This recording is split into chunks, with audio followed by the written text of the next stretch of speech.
Good day mga ka-sports natin dyan. Sobrang dami na ngayon mga magagaling na players pagdating sa PVL All-Filipino Conference.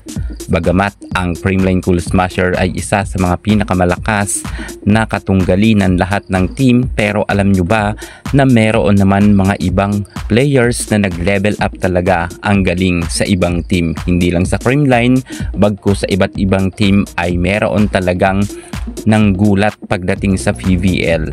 At alam nyo ba na sila nga ang mga players na talagang umangat ngayon conference, at kitang-kita natin na talagang umibabaw rin ang kanilang kagalingan at napansin. Sino-sino kaya ang mga players na ito? Well, pag-uusapan natin to mga ka-sports.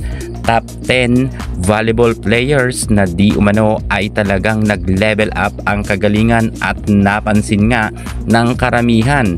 Panoorin ninyo hanggang sa dulo ang ating vlog na ito dahil makikilala na ninyo ang mga nag-shine ngayon conference. Pero syempre, kung bago ka muna sa aking channel, subscribe na.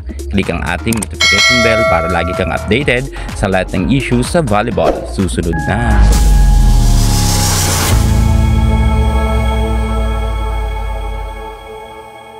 Narito na, top 10 volleyball player na talagang umangat at nag-shine ngayon conference. Ipakikilala na natin sa inyo ang ating 10 magagaling.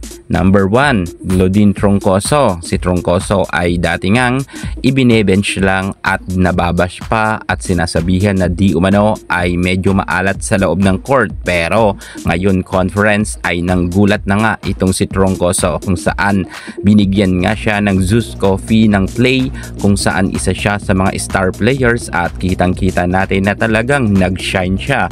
Umangat nga siya, ang kanyang kagalingan ay naipamalas niya na sa kanyang mga fans, at marami naman talagang humahanga ngayon kay Troncoso dahil sa kanyang ipinapakitang performance. Kapag may games, umaangat talaga ang kanyang galing. Kita natin na halos hirap na hirap ang ibang mga malalakas na team na talunin ngayon ang Zeus Coffee, at isa nga rin itong si Troncoso sa mga masasabi nating nag-level up na ang galing. Talagang ginulat niya ang mga ibang team dahil itong si Troncoso ay masasabi natin na threat na rin sa ibang team dahil magaling na nga rin ang star players na ito.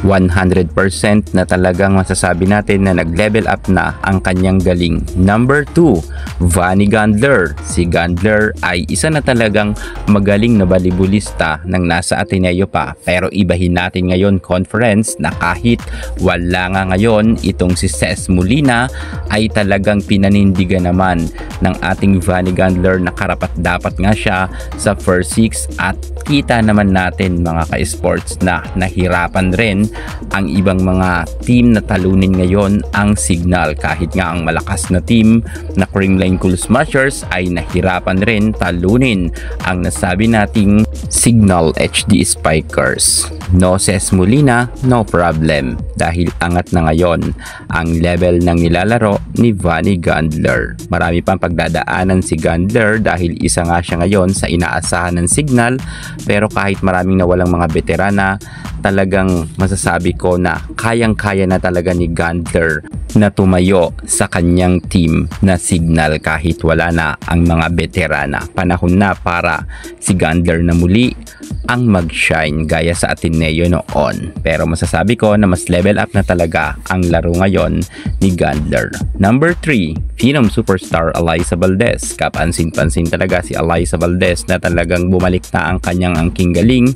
Napakalakas na ngayon mag-spike ni Alyssa Valdez at kita natin tusok na tusok talaga ang kanyang mga palo. Well, mga ka-sports, noon pa naman talaga ay magaling na itong si Alyssa, pero ngayon eto na, muling nagbabalik na matapos nga ang napakatagal rin na kanyang pananahimik sa loob ng court dahil nagkaroon nga siya ng injury, pero nakabalik na ngayon si Alyssa Valdez. Pero hindi pa masyado siya ngayon humahataw ng husto gaya ng nilalaro niya noon dahil inaalalayan niya pa ang kanyang naging injury. Baka kasi bumalik pa.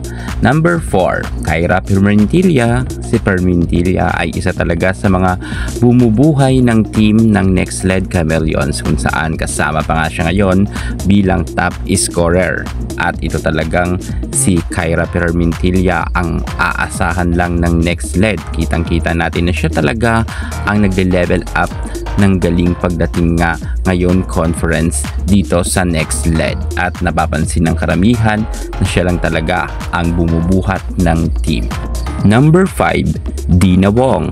Kapansin-pansin na nag-iba ang laro ngayon ng Choco Mucho at dahil to sa mga magagandang set ni Boss D, maraming mga ginulat itong si Dina Wong dahil sa kanyang pagbabalik ay nag-level up nga ang kanyang galing, hindi kagaya noon na medyo sumasablay pa ito. Pero ngayon kitang-kita natin na sunod-sunod na ang pagkapanalo ng Choco Mucho. Sa tingin ko hanggang sa dulo palagi nang mananalo ang Choco Mucho at dahil nga yan kay Boss Dina Wong. Level up na ang kanyang ipinapakitang galing at karapat-dapat talaga na nasa first 6 lineup itong si Boss D at manggugulat pa yan sa mga susunod pa na mga games.